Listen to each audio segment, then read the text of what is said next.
Yeah, we back at it. Welcome, welcome, welcome to the Kimmy Experience. I hope y'all don't mind if I be me. I'm in my house. I'm comfortable. I smoke. Um, Now I've talked a lot about my face, but let's talk about the surgeries and how we got reconstructed and rebuilt somewhat. Um, my first surgery was done in. Well, let's talk about the very first one that I was supposed to have, that I went to with about a half an ounce of cocaine in my pocket. We're gonna talk about that one. In '99, I was scheduled to have a surgery at University in Norton, New Jersey. And that night, with my criminal lifestyle, we went out to Pennsylvania and did a robbery. Got caught. I ended up going to jail. Got bailed out the day after the surgery was scheduled. So I go home, sniff coke all day, all night. I go to that hospital with the rest of the coke in my pocket, bags, everything. Caught the train from New Brunswick to Newark. No, I caught a cab actually from New Brunswick to Newark. And I'm sitting there, and I'm geeked out of my mind. I'm paranoid. I'm high as heck. I'm high as hell.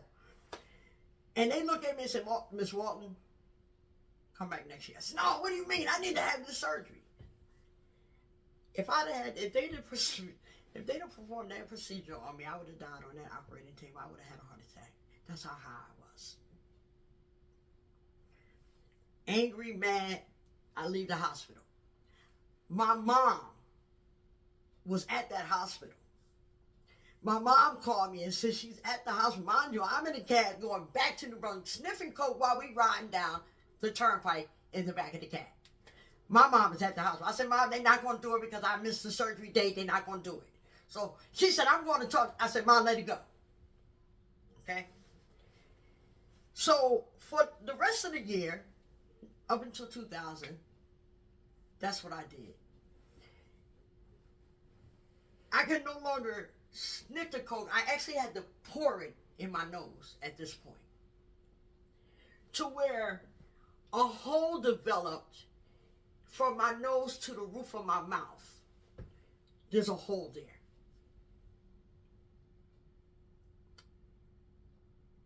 I went to this program with a friend of mine, and I believe the program is called Strive. And there was this gentleman there, and the man, he couldn't even look at me.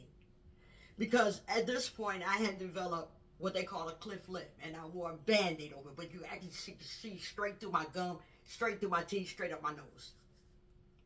And I walked around like this for about 7 years. I was so broken, battered, and bruised by this time that I didn't even care anymore. Like I said, I didn't see what y'all saw. God, if God would allow me to see that, I'd have committed suicide. Come on, man. Y'all know me. I'm a solid person. I keep it well. I keep it real at all costs. Y'all know me. There's no exaggeration here. This is exactly how this all went. This gentleman, had told my friend to bring me back the next day. So okay. I come back the next day and I go to the restroom, and I'm in the restroom, and this white woman came in. And she said, Kim? I said, how you know me? You the police? The only white people I knew was cops. That's just it. I lived in a whole nother world. It was crazy. And she said, no, I'm from Operation Smile, and somebody wrote us and told us about you. We want to help you. I said, what do you mean you want to help me? Had me come down to an office in New Brunswick, New Jersey. And they introduced me to a bunch of doctors and stuff. And they said, we want to perform the surgery on you. We want to put you back together, at least give you a life. He said, we're going to rebuild the outside. We're going to worry about the inside later on down the line, but we want to give you a life.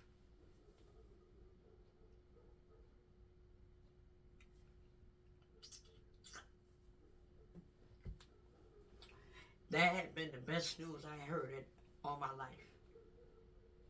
That a complete stranger wanted to help me. That was some wonderful news. So I tried to prepare myself for this upcoming surgery. As you know, I'm up to about 2,000 a week, just sniffing out my mind. Hotel rooms, 5 or 6 days, going crazy. Up and down the turnpike, New York. If I came to you and I asked you how much coke you had on, and you told me I said give it all to me. I said if I'm gonna die, I'm gonna die high. By this time, they done told me I have melanoma now. So whatever the cocaine was eating up, the cancer was eating up. So I'm battling two things. Not to mention all the stuff that I was carrying from childhood. I'm still battling with that too, because I hadn't dealt with that.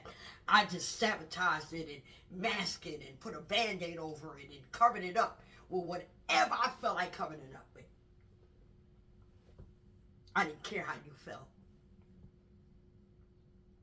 because you didn't know how kind of pain I was in. So the surgeries came about, and the doctor's name was Dr. Olson from Operation Smile. I'll never forget this man, because this man, he talked with his eyes closed. So my mother said to him, he said, I hope you open your eyes before you operate on my baby. And I said, Ma, no, let it go. Because by now, I know that now God got this baby. This can't be nothing but God. So I'm going to ride with him. Before that, again, I'm in a hotel room 2 days before the surgery is scheduled. And I got a bag of coke. And it's just me. And I called my aunt. And I said, Auntie, I'm coming to your house. We gonna go grocery shopping. Do not let me leave that house until I go to have this surgery. The coke I had poured it in the toilet, because by now I am tired. Because now I see it. God showed it to me. Somebody asked me to show him because I didn't see it. A friend of mine said to me, she said, ask God to show you. And when he showed me, all I could do was cry. Because once I saw it, oh my God. Now I saw what y'all been seeing for 7 years.